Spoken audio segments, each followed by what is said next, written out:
Ola, benvidos e benvidas. Hoxe temos a sorte de contar coa visita do importantísimo intelectual e autor galego Suso de Toro no Centro de Estudos Galegos da Universidade de Kiel. Hoxe temos a sorte de contar con él para facer unha pequena entrevista sobre Otero en relación ás celebracións do ano oteriano, do ano de Otero Pedraio. Benvido, Suso. Encantado. Esta é a segunda vez que estás por aquí, ¿verdad? Sí, é moi agradable, ademais, a visita. E gracias por darnos o teu tempo. Quería comenzar preguntándoche, ti como escritor galego contemporáneo, que impresión tes que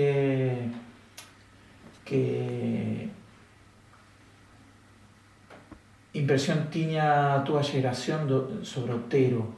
Como foi o teu primer contacto con Otero, co obra Otero? Era un referente voso ou era unha figura máis de bronce e afastada da realidade vosa? Efectivamente, si era unha relación, non digo problemática, pero si non era unha relación, lóxicamente pola distancia do tempo, dos anos, na miña xeración, Otero era un vello. Eu recordo a Otero indo falar en Padrón, na casa de Rosalía, debeu ser no ano 72 ou 73, é dicir, como 3 anos antes de ele morrer. Para min era galeguista, eu era un rapaz galeguista, daquela tiña 16 ou 17 anos, pero era un rapaz galeguista con conviccións, estaba xa nun grupo galeguista, mas Otero para nós era unha figura distante. Era unha figura a reverenciar, pero non era actuante, non? Sin embargo, eu penso que en boa medida tamén, dese modo tan limitado, era necesario, porque para nós era importante saber que antes que a nós houbera unha xeración, había antecedentes, e antecedentes mesmo que eran para nós vellos, que eran vellos veneráveis.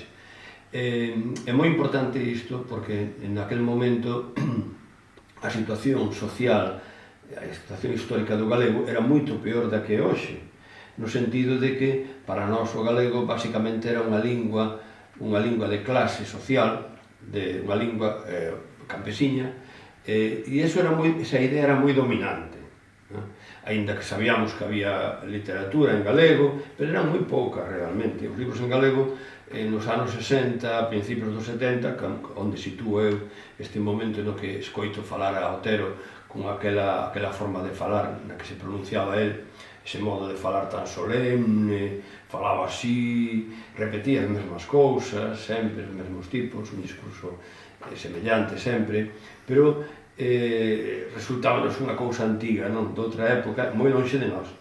Mas así todo era importante, porque quería decir que na nosa lingua había outros rexistros culturais, ademais da vida, da lingua falada, oral, de modo informal na sociedade, tamén existía outros rexistros cultos. Isto era importante, non?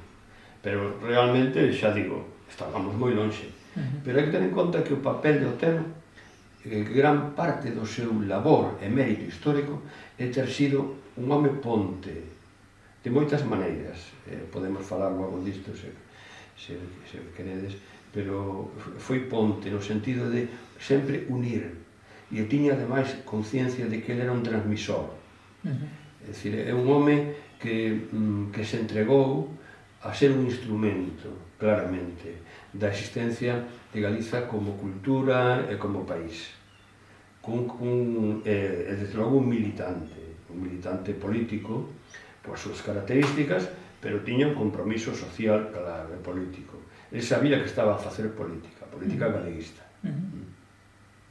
E ti falabas deste estilo que tiña, bueno, na oratoria, pero imagino que tamén te refires á escrita. Hai algo do modelo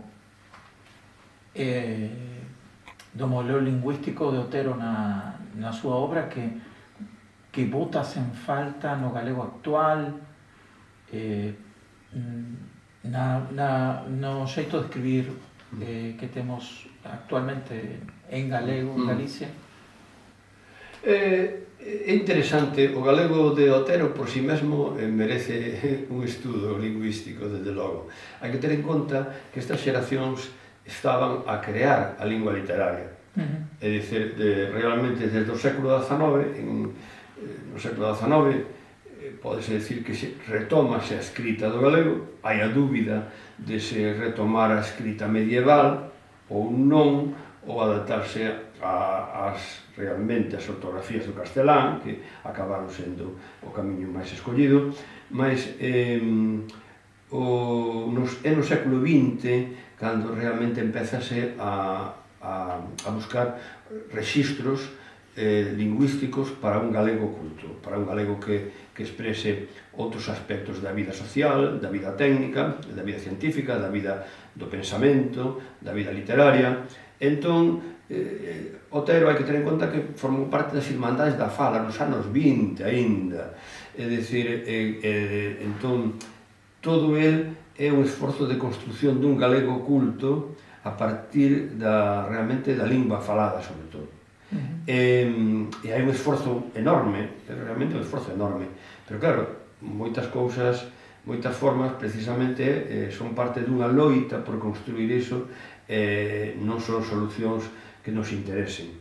Hai moitos hipergaleguismos, moitos superlocalismos, palabras que el crea, é dicir, hai a linguaxe de Otero por un lado, é unha fronda moi rica, tiña unha gran facundia, o mesmo que falaba cunha gran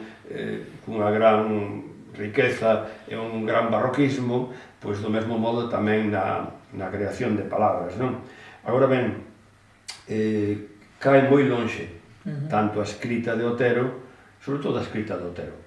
Na fala, nos seus discursos son máis sintéticos e teñen menos pretensión de demorarse en crear formas novas, non se prodiga tanto en fabricar vocabulario e cousas, non? Pero hai que ter en conta que ele era un xeógrafo e, entre outras cousas, axudou a crear a linguaxe técnica da xeoloxía, da xeomorfoloxía, é dicir, de cousas da xeografía, non? É dicir, fixo un esforzo enorme. Ora, xa digo, hoxe resultanos unha lingua un tanto allea, un tanto... Pero bueno, pero Otero é maravilloso. É maravilloso, incluso ese barroquismo excesivo é maravilloso, é maravilloso.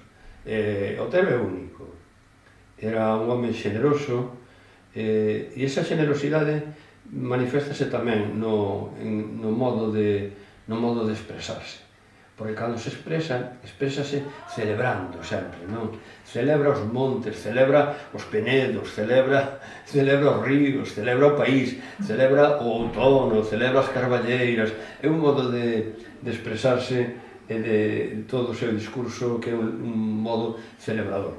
Otero era unha gran persoa, un home moi xeneroso, e isto maniféstase en todo o que fai. Mencionabas as Irmandades da Fala. Pensando un pouco no rol que tivo Otero na xeración Nós,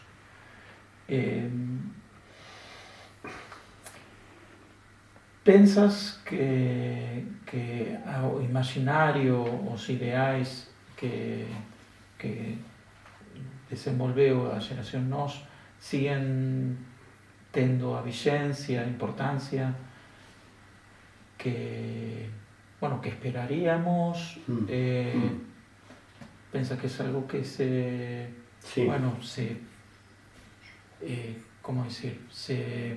difuminou polo paso do tempo? Non, eu creo que sigue vixente, porque as Irmandades da Fala o que pretenderon foi a normalización da cultura galega. E ese programa sigue vixente, porque seguimos en estado de necesidade. É dicir, as Irmandades da Fala plantexanse o que se chamaríamos unha industria cultural, pois coas tecnoloxías do momento, que eran basicamente a imprenta, pois son que queren revistas, queren editoriais para editar en libros, e ao mesmo tempo son conscientes da necesidade da alta cultura e da cultura popular, da cultura de masas. Entón,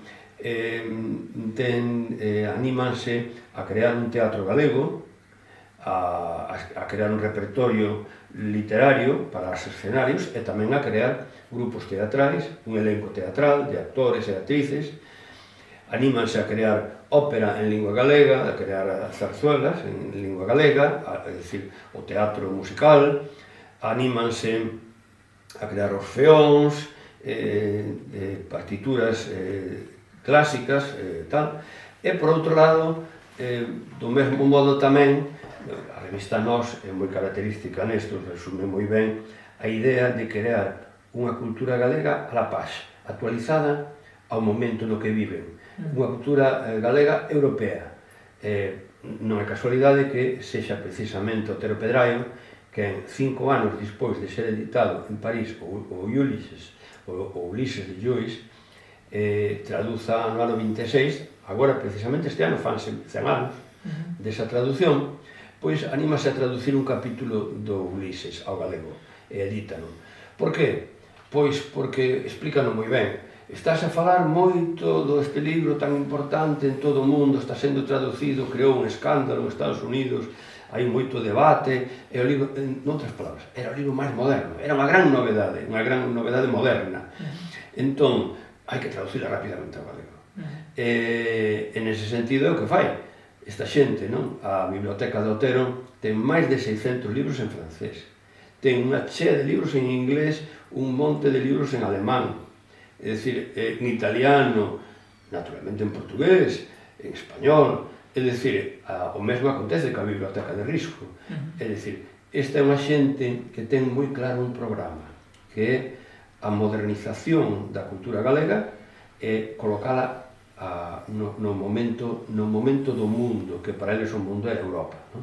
Entón, ese é o programa deles, por lo tanto, é un programa que segue vixente, facer unha cultura non subalterna do poder político dominante para nós, que é o poder político e cultural e ideolóxico español, sino facer unha cultura do momento. Houve cousas que cambiaron no mundo, claro, é dicir, o que para os nosos antepasados, para os nosos antecedentes, estar á altura do mundo tiña unha referencia en Europa, desgraciadamente, mágoa, hoxe a Europa caducou como referencia cultural, política, como soño europeo, como utopía democrática. Está nun momento moi malo en todos os sentidos. Estamos sometidos ao dominio dos anglosaxóns, nominadamente Estados Unidos, e entón Europa nese sentido xa non é o horizonte, pero ese é un problema que xa non é específico da literatura de lingua galega. É un problema mundial. En relación co que comentabas anteriormente sobre a pegada de Otero no galego en relación á xeografía, e un pouco tamén en relación ao que comentabas da actualización da cultura galega como unha cultura que estivera a par das outras de Europa. Quería preguntar si agora mesmo pensas que bueno, ten relación co que acabas de mencionar, pero non ten Galicia unha posibilidad, ou cal sería nesta dimensión que plantexou Otero para unha Galicia globalizada?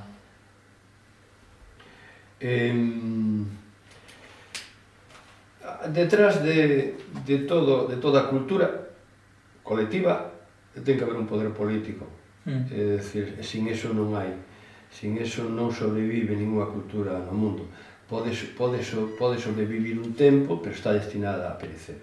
É dicir, no mundo actual hai un debate no século XX, principios do século XXI, en que pensábase que os estados desaparecerían e que non eran necesarios, de algún modo iba a ser todo un mundo transnacional, transmundial.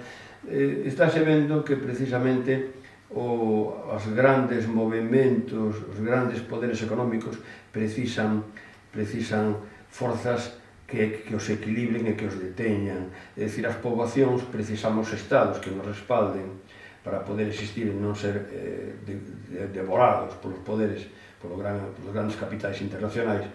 E do mesmo modo tamén as culturas necesitan estados detrás.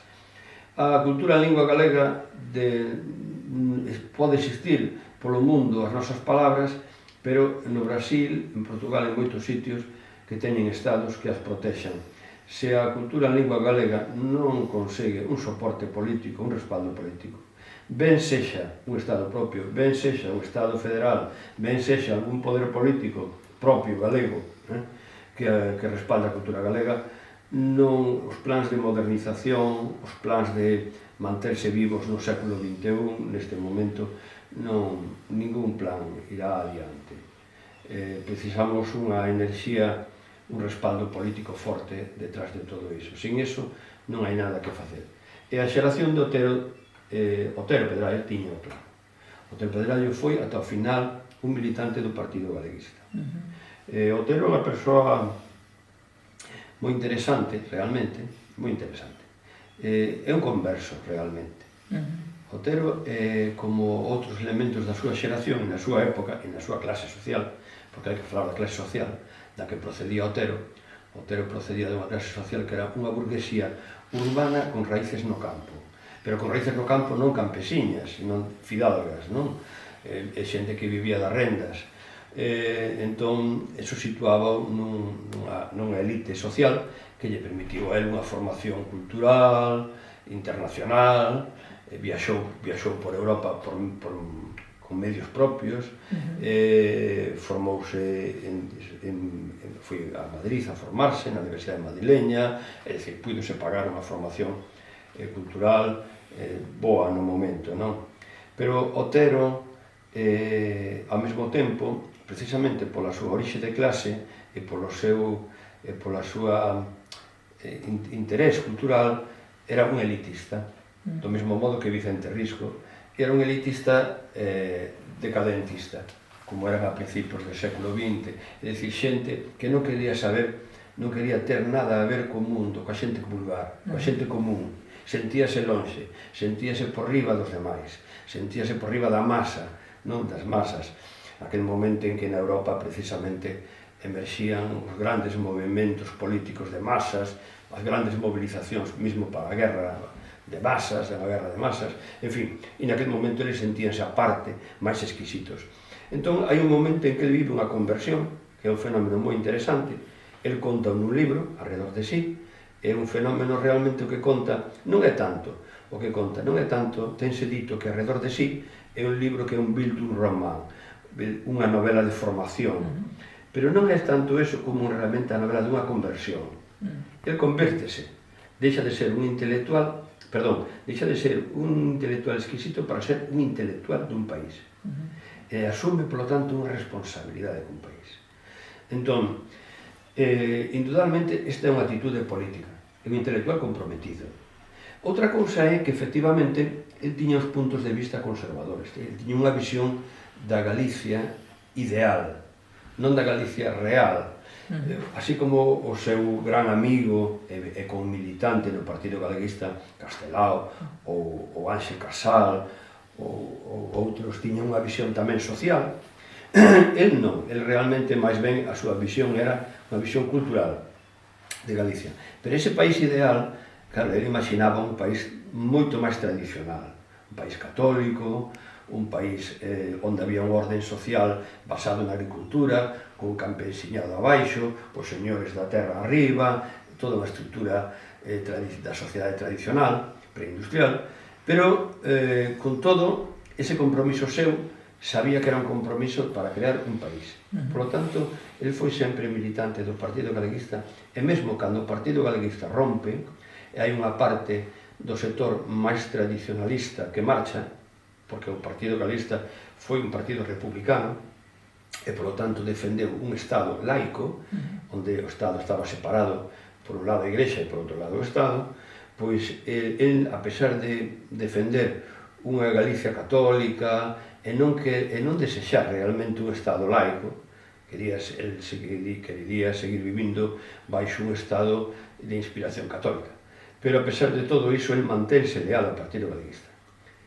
E hai outro momento posterior en que demostra a súa lealdade. Cando os galeguistas do interior, unha parte deles dos galeguistas do interior, entran en conexión con servizos, bueno, con a Embaixada Británica, os servizos secretos británicos e logo cos americanos, e rompen con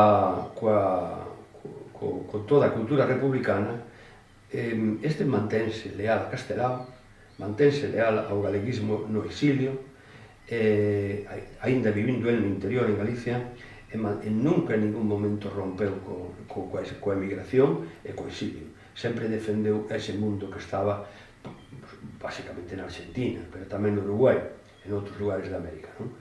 Entón, nese sentido, eu admiro enormemente o valor ético e o valor da figura de Otero. Justamente ia te preguntar en relación a Castelao, porque hoxe temos a sorte de contar con unha presentación túa sobre Castelao na DIAC, na Sociedade Iberoamericana de Schleswig-Holstein, e un pouco engarzando con iso e aproveitando que comentabas ahora a amizade, a relación que tivo Otero con Castelao, con Risco, e esas tensións entre diferentes modelos para Galicia, de unha Galicia máis tradicional e unha Galicia, bueno, máis social, podemos chamar. Que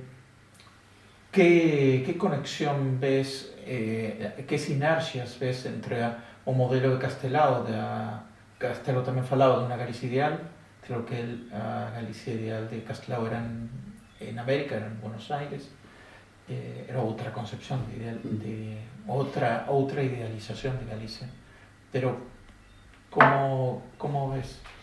Ben, o galeguismo a principios do século XX, cando se construe o Partido Galeguista e chega a madurez na época republicana, aí hai un galeguismo político maduro, ten dentro diversas correntes, non? Hai unha corrente cultural, é dicir, evidentemente, Castelao decía, se aínda somos galegos é porque existe a nosa lingua, é dicir, realmente a lingua marca un territorio político, é dicir, por iso mesmo tamén os poderes políticos que non queren que Galicia exista como tal, fomentan a lingua do Estado e intentan reducir a existencia, e o ideal para eles sería que desaparecese a lingua galega, non?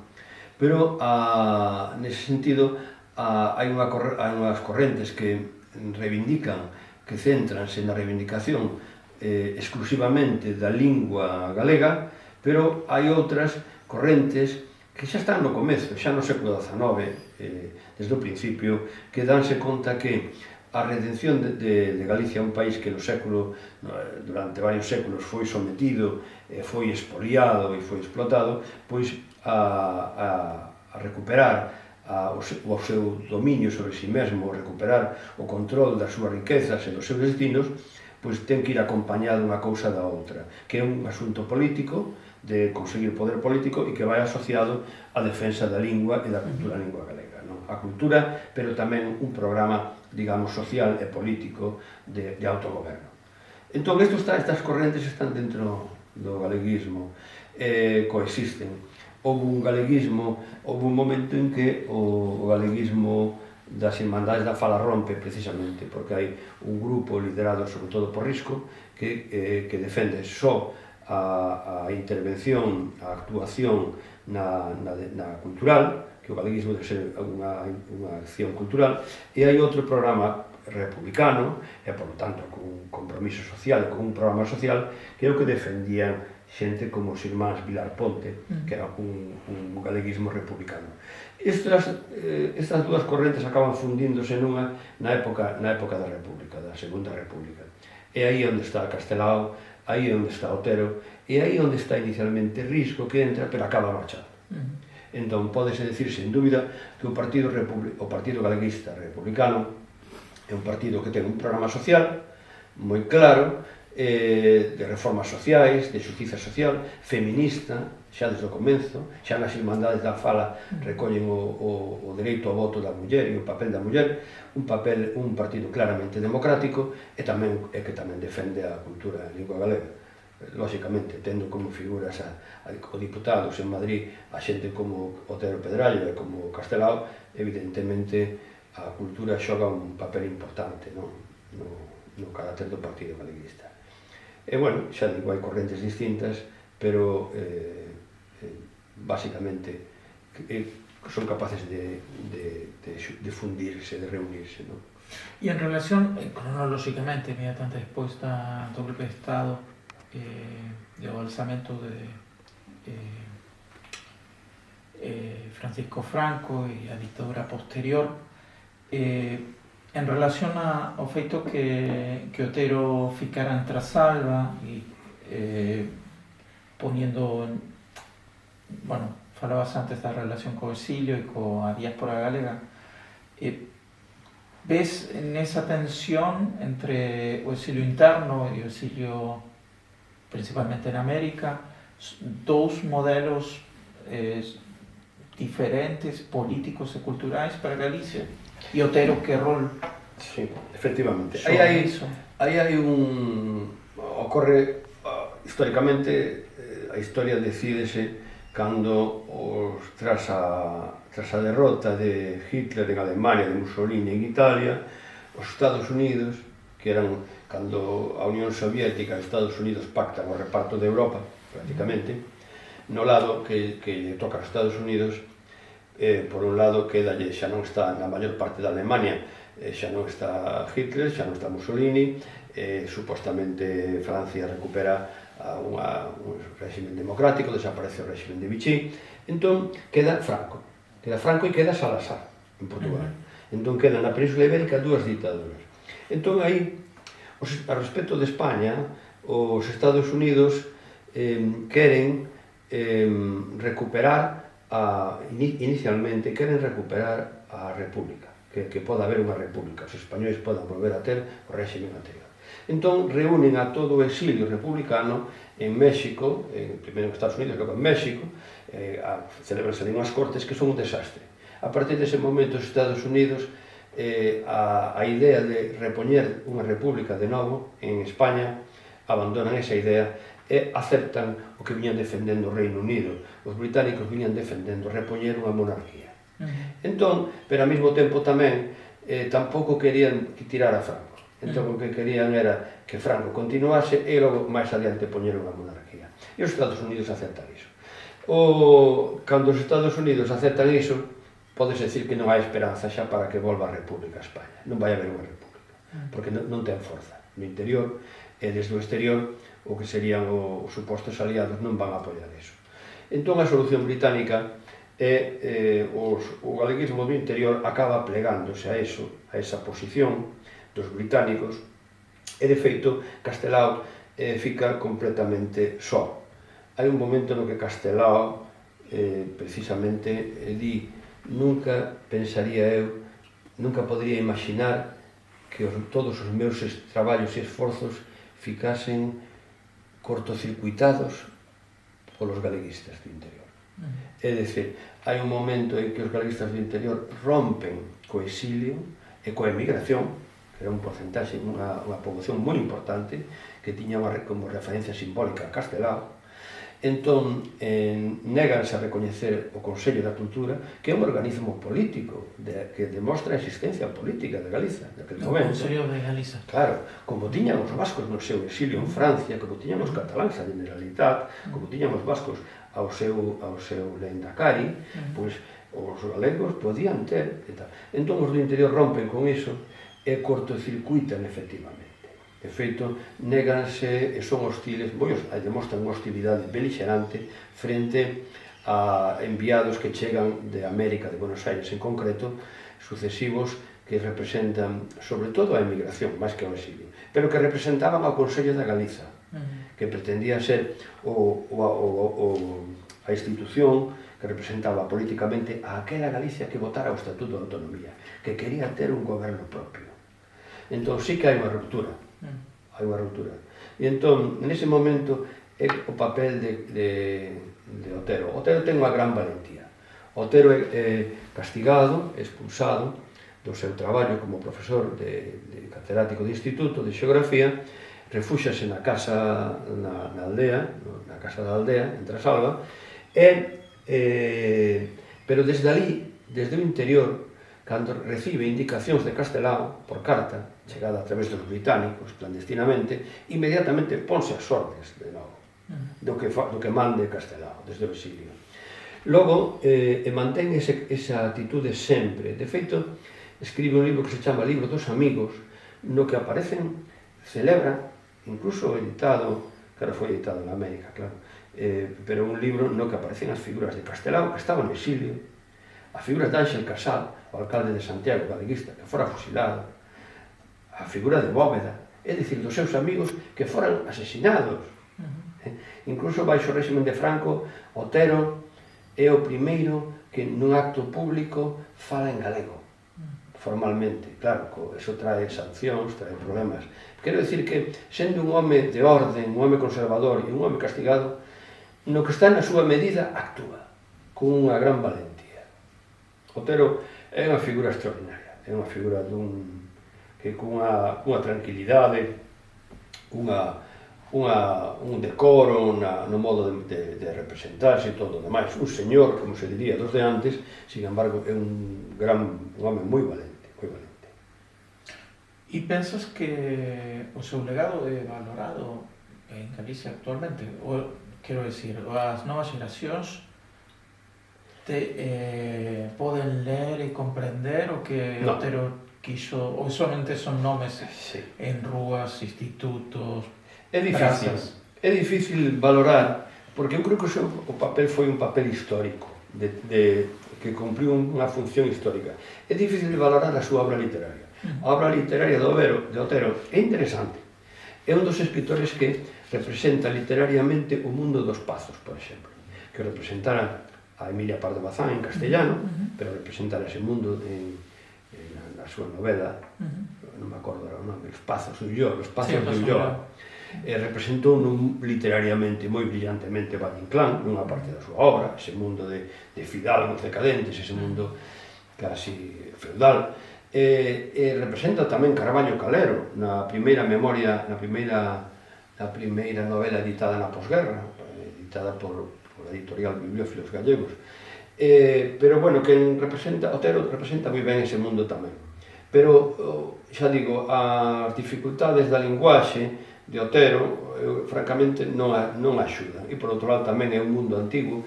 E logo, Otero realmente non era un escritor, narrador. Non era.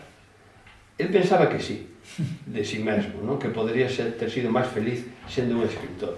Pero realmente eu creo que era un ideólogo. El foi un intelectual. Como tal intelectual foi un desclasado. É dicir, porque claro, a súa clase social era unha burguesía que, chegado un momento, cando se instaura a ditadura, plégase, asúmese e identifícase coa ditadura de Franco. Por lo tanto, ele estaba moi lonxe da súa clase social e, como todo intelectual, sempre é desclasado. É alguén que se sitúa fora da súa clase social de orixe e que normalmente se identifica coas clases populares e que lle dá un lugar solitario na sociedade. Entón, Otero realmente era un intelectual, con toda a radicalidade, era un ideólogo. Se escribe literatura e se representa o mundo que representa porque cree que é unha obligación moral. E das cousas que fai é por unha obligación moral. A min adoro Otero, a pesar de que me sinto moi lonxe estéticamente, tanto da súa obra, dos seus xeitos, das súas estéticas, como incluso do propio mundo que el imagina.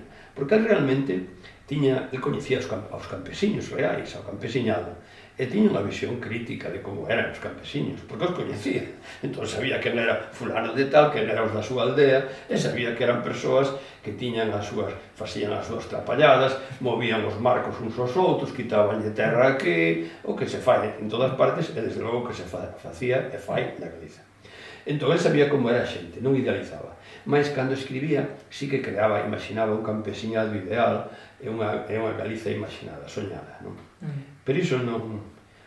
É dicir, esa vontade de representar, querer representar a posibilidade dunha Galiza maravillosa, era unha construcción ideal, facíao porque o desexaba, non porque reflexase a realidade. Xa, era consciente. Sí, ele era consciente completamente, era moi inteligente e culto, claro.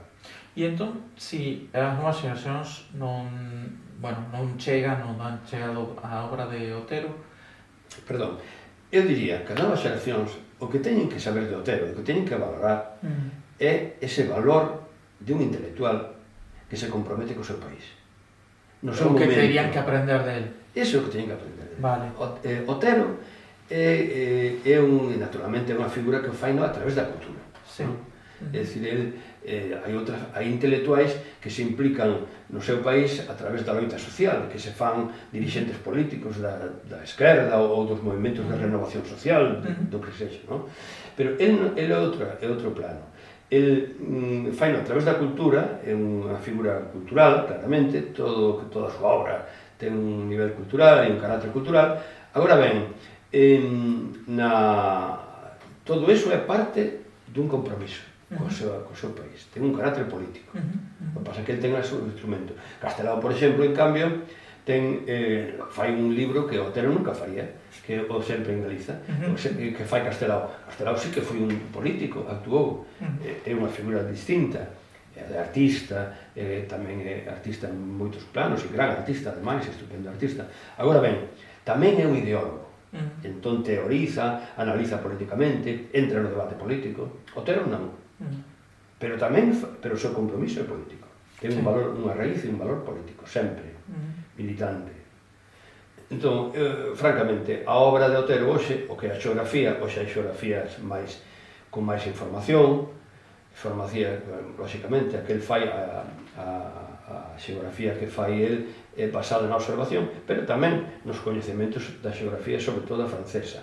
Sí, el tiña formación xeográfica, coñecía os xeógrafos do seu tempo, tiña formación científica. Pero realmente a súa obra non é tanto o que hai que aprender de Otero, senón aprender a ser cidadán, a ser comprometido co teu país, coa túa sociedade. E iso foi no Otero. E, pensando un pouco nesto, que é o que poderían facer as institucións ou mesmo que poderían facer nós para transmitir ese legado? Máis alada, tanto a obra como o legado do que está a falar. Hai que actualizar sempre. Temos que actualizar a cada momento histórico o que nos ven de atrás, non? Entón, o que nos veña de Otero. Eu defendería de Otero sempre, é dicir, ese valor de constructor de país, non? De ese valor militante. E entón, esas cousas son perennes, esas cousas sempre son necesarias, sempre serán necesarias, esas actitudes e esas figuras. E, bueno, logo, os estudiosos da cultura que queran e tal, pois, ele ten ensaios sobre empezou a dirixir unha historia de Galicia enorme, con moitos tomos, con ensaios antropolóxicos, xeográficos, históricos. Ademais da xeografía, a historia para ele é moi importante, está en toda a súa obra. E logo, ese libro Arredor de sí, que quizá é o máis lexible de Otero desde o punto de vista do lector de hoxe, pero aínda así faise duro, porque ele como novelista, é un novelista de ideas, porque é un ideólogo, non é un narrador, realmente non crea tanto personaxes coas súas historias, coas súas vidas, sino que o que fai é argumentar ideas. Aínda que escriba unha novela, realmente estará argumentando algo. É un ideólogo, Otero. E para rematar, Suso, un pouco redondeando o que comentabas aí momento e en relación ao que falábamos das irmandades da fala, se hoxe Otero mirara a situación sociolingüística, social ou as industrias culturais, a literatura en Galicia. Que pensas que bueno, miraría con orgullo e que o que non? Otero era unha persoa de natural optimista, positiva, e unha persoa, polo tanto, celebradora do existente, incluso vitalmente. Ele era un home que gustaba comer, beber, fumar os charutos, os puros enormes, é dicir, gustaba de viaxar, falar cos amigos, é dicir, a troula, estar con xente nova, é dicir, era un home que gozaba da vida. Polo tanto, se vivise hoxe, celebraría o momento da creatividade da cultura lingua galega, porque merece realmente. Merece realmente.